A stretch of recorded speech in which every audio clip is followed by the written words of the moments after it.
Acaban de ocurrir 4 noticias que concatenadas y leídas entre líneas dejan completamente claro que estamos yendo hacia la adopción y la utilidad cripto y esta es inminente.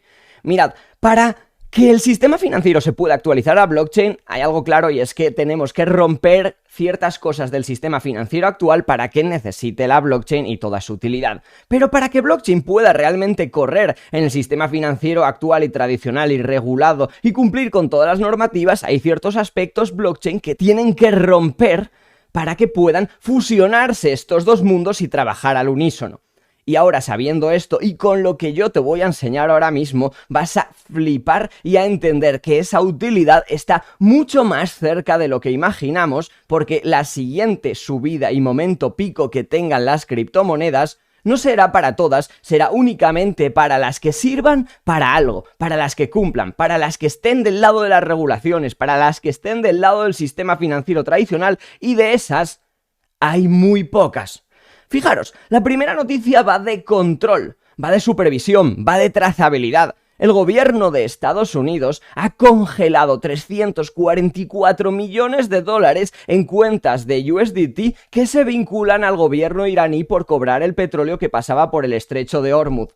Se supone que al hacerlo en blockchain el gobierno de Estados Unidos no lo iba a poder controlar y paralizar, pero ahí lo tenéis, lo está haciendo, está demostrando su control y su jerarquía, y Tether está inclinando la rodilla ante el gobierno de los Estados Unidos porque lo que pretende es cumplir con las regulaciones para poder sobrevivir y para poder masificarse y que su negocio siga funcionando. Y a mí esto lo que me recordó fue cuando se inició la guerra entre Rusia y Ucrania. ¿Qué es lo primero que hizo Estados Unidos? Fue a SWIFT y congeló las cuentas que Rusia tenía en dólares en Estados Unidos, utilizando el dólar como arma, y ahora están haciendo algo bastante similar, pero en vez de con dólares, lo están haciendo directamente con su formato on-chain, es decir, con stablecoins, dejando claro quién domina el sistema financiero aquí.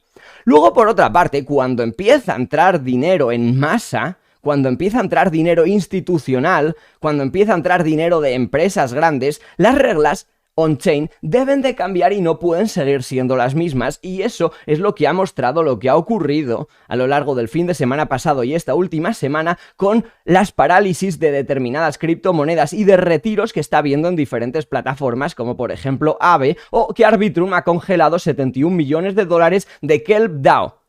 Esto, supuestamente, en un ecosistema descentralizado no debería de estar ocurriendo, pero si vamos a un documento del Fondo Monetario Internacional, 2 concretamente, que han salido en los últimos 2 días, 24-48 horas, nos están mostrando cómo la masificación por parte de las instituciones de comprar y acumular criptomonedas está aumentando, mientras que no está pasando nada en los precios y estamos viviendo un bear market en toda regla. Estamos viviendo un momento realmente aburrido y estas instituciones financieras, como veis en este gráfico, están acumulando de forma totalmente exponencial y están cogiendo los activos que luego van a poder usar y que estos activos pueden cumplir. Por lo tanto, lo primero de todo, si vamos a trabajar en el ecosistema DeFi, dirán estas instituciones, las reglas de este ecosistema deben de cambiar y de entrada no puede ser anónimo. ¿Por qué? Y para que todo el mundo lo pueda entender, nos podemos limitar al ejemplo que ocurrió el fin de semana pasado, donde unos hackers, a través de la IA, encontraron una vulnerabilidad en este protocolo, en este bridge concretamente, y robaron más de 600 millones de dólares, los cuales luego lavaron a través del ecosistema DeFi y cripto, y ya está, se han perdido. Pero si no hubiera sido nunca anónimo, si hubiera una trazabilidad y si hubiera un control, esto nunca hubiera pasado. Y luego tenemos la otra noticia, la tercera antes de la cuarta, que la cuarta es la buena y la que nos acerca a XRP, que esta es la que a mí personalmente más me pone los pelos de punta y me incomoda un montón. Me incomoda, me molesta, no lo consigo llegar a entender. Pavel Durov, el CEO de Telegram, trajo en Francia.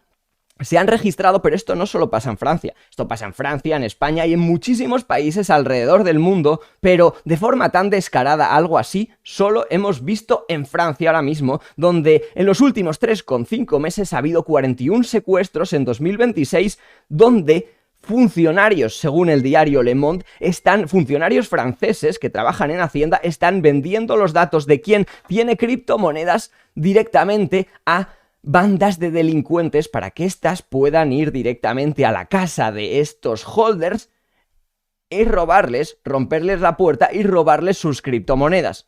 Mirad, hace Una semana estuvo Sergi, abogado cripto, en el canal y estuvo hablando precisamente de esto, explicando por qué ocurre y por qué tenemos que informar al Estado de que tenemos criptomonedas, y sobre todo dio el punto exacto de cómo y de qué forma nos podemos proteger, y voy a resumir en un pequeño clip de 3-4 minutos las partes que a ti ahora mismo te interesan. Escúchalo. Para hablar bien este tema, ¿vale?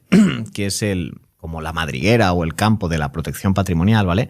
Es importante entender el por qué nos tenemos que proteger, ¿vale? Es decir, una cosa es los impuestos, es decir, si pagas más impuestos o menos, defraudas o no defraudas, pero esto es un campo, son los impuestos, ¿vale? Es decir, tú al final tienes que ganar dinero, tienes que hacer tributar lo menos posible dentro de la ley y luego finalmente también tienes que protegerte, ¿vale? Entonces, ¿por qué te tienes que proteger? ¿De quién te tienes que proteger, ¿vale? Te tienes que proteger básicamente porque el Estado, el modelo de Estado que tenemos, ¿vale? Anteriormente era un Estado reactivo. Es decir, si pasaba algo, actuaba, ¿vale? Es decir, si tú cometías un delito, iban a por ti. Si tú defraudabas, iban a por ti. Si pasaba algo, iban a por ti. El tema está que el Estado, por la tenencia que tiene, o la tendencia, mejor dicho, que está teniendo, también con los funcionarios, los políticos, cambios cada 4 años, etc., se ha vuelto un poco más perezoso, digámoslo así, y ha pasado de ser un estado reactivo a ser un estado preventivo, ¿vale? ¿Qué significa esto? Lo que significa es que, sin perjuicio de si vas a ser un delincuente, si vas a blanquear dinero, si te vas a portar bien o te vas a portar mal, lo quieren saber todo de ti. Y luego ya, si pasa algo, en el 1% de los casos, tengo toda la información para hacer mi trabajo, pero no tengo que actuar a posteriori, ¿vale? Entonces, ¿cómo se traduce esto? Esto se traduce en que, si bien antes hemos hablado de 2 modelos tributarios, ¿vale? Tanto el IRPF como el impuesto sobre el patrimonio, que son 2 modelos por los cuales tú pagas impuestos a Hacienda, ¿vale? Con este modelo de estado preventivo que tenemos, lo que hacen es vulnerarnos nuestro derecho a la privacidad financiera, que es una extensión del derecho a la intimidad, que es el artículo 18 de la Constitución, que el derecho a la intimidad no es otro que nadie sepa lo que yo estoy haciendo. Y eso es legal y es legítimo. Tú en casa puedes tener cortinas con independencia de si dentro estás matando a alguien o no. Pero yo no quiero que sepa lo que yo estoy haciendo. Y una extensión de este derecho a la intimidad es el derecho a la privacidad financiera. Es decir, yo tengo el derecho de poder pagar a quien sea sin que nadie sepa que lo estoy pagando. En el caso que ya empiezas a moverte en entornos cripto, pues tú puedes tener tu exchange en España, tu exchange en extranjero y, por supuesto, una wallet, ¿vale? Esta wallet, evidentemente, no la vas a vincular con los exchanges, sino que la vas a provisionar por peer-to-peer, ya sea físico, digital, con un cajero, porque quizá quieres atesorar una criptomoneda más de 5 años vista, para ya pensando en la prescripción, es decir, ya empiezas a estructurarlo un poco, ¿vale? Que ya empiezas a tener más patrimonio, pues quizá tiene sentido tener una sociedad patrimonial. Que empiezas a crecer más y tienes más negocio, pues de la sociedad patrimonial saltas lo que sería una holding o ya saltas a un family office. Y aquí ya vas creciendo, ¿no? Pero lo importante es que todo esto lo tienes que tener muy claro y también no dejarte llevar por cantos de sirena de operaciones raras. Es decir, si te hablan, yo que sé, de LCs on-chain, de estructuras así raras, no lo hagas porque no tiene sentido. Es un fraude que se hizo famoso hace 2 años por el cual te decían que tú puedes tener una sociedad en el extranjero, en este caso una LLC en Estados Unidos, la cual no revelaba tu titularidad porque era titularidad de una wallet. Bueno, es un fraude de manual y ya no solo por el fraude, es que puestos a defraudar, haz lo mejor, ¿sabes? Aquí el tema está que por el tipo de estructura que era te fiabas mucho en un intermediario que es quien tenía todo tu dinero. Entonces, pues técnicamente, pues si esa persona no es de fiar, pues se va a quedar con todo tu dinero, ¿sabes? Entonces, y aparte que te va a cobrar unas comisiones muy caras, y aparte que es un fraude manual, y aparte que si quieres defraudar hay maneras mucho más fáciles. Entonces, al final, hay mucha gente que se aprovecha del desconocimiento de la gente en protección patrimonial, porque sí que es verdad que en fiscalidad se ha divulgado mucho y ya la gente sabe pues cómo optimizar el patrimonio, cómo pagar menos, pero a nivel de protección patrimonial pues quizá te venden una estructura o nos vienen a veces clientes con ideas que le han escuchado de uno del otro, de cosas que hacer y es en plan, no hagas eso, pues te estás liando, son tonterías, o sea, no es como si... Pero son pasos, es decir, lo primero es como la educación financiera, que es lo primero que llegó, luego vino la educación fiscal y ahora viene la educación patrimonial, ¿no? Lo que queda claro es que el lugar más seguro para tener tus criptomonedas es un wallet frío, sea Tangem, Ledger, Trezor, SafePal, etc. Lo que ahora me preguntaréis qué wallet frío recomiendo, uno de los que yo utilizo es Tangem, Bien, y que sepáis que si ahora compráis vuestro Tangem desde el enlace que os dejo en la descripción del vídeo, tenéis un 20% de descuento, ya sean las 3 tarjetas o sea las 2 tarjetas con el anillo, poniendo los códigos que yo os dejaré en la descripción del vídeo directamente. Luego, por otra parte, llegamos a que tenemos las regulaciones, las cuales deberían haber avanzado a lo largo de esta última semana.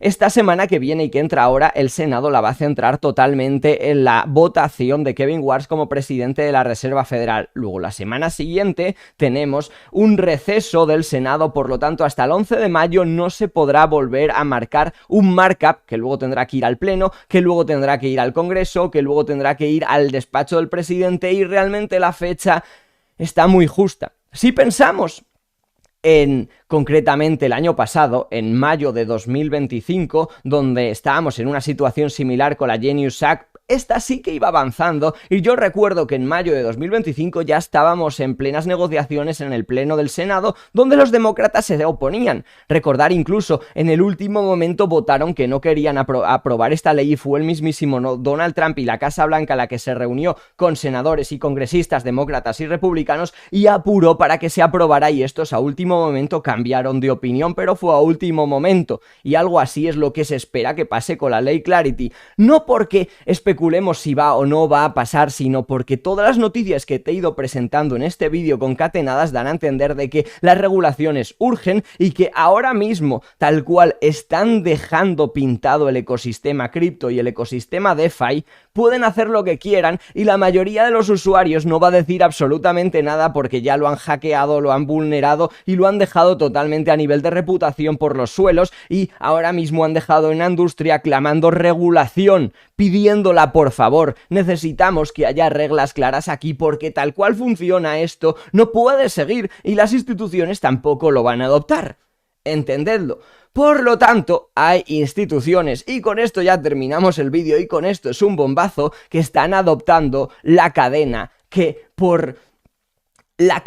más cumple con todas las regulaciones, licencias, normativas, con todos los protocolos tecnológicos suficientes para poder hacer cualquier cosa y que las instituciones se sientan cómodas, que es la XRP Ledger, concretamente a través del producto de Ripple Treasury, donde se han incluido en los últimos días Swift, el cual se ha conectado a Ripple Treasury, donde también tenemos a Fides, tenemos a JP Morgan, el cual también está conectado aquí, y a Goldman Sachs, el cual lo ha anunciado en los últimos días, en las últimas horas concretamente.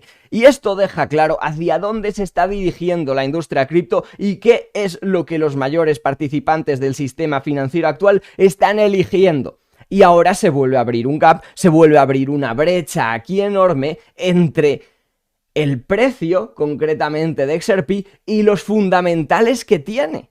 Hace unos años no tenía tan buenos fundamentales cuando tenía el juicio y pensábamos que XRP iba a tener un gran repunte que obtuvo. Ahora mismo los fundamentales y la evidencia de que XRP, no digo que vaya a ser la moneda de reserva mundial o que vaya a dominar absolutamente todo el sistema financiero, pero que esta criptomoneda va a tener una utilidad, es algo terriblemente obvio que el que entiende y lee entre líneas sabe ver, se sabe posicionar y encima está cómodo, y el que no, pues mala suerte.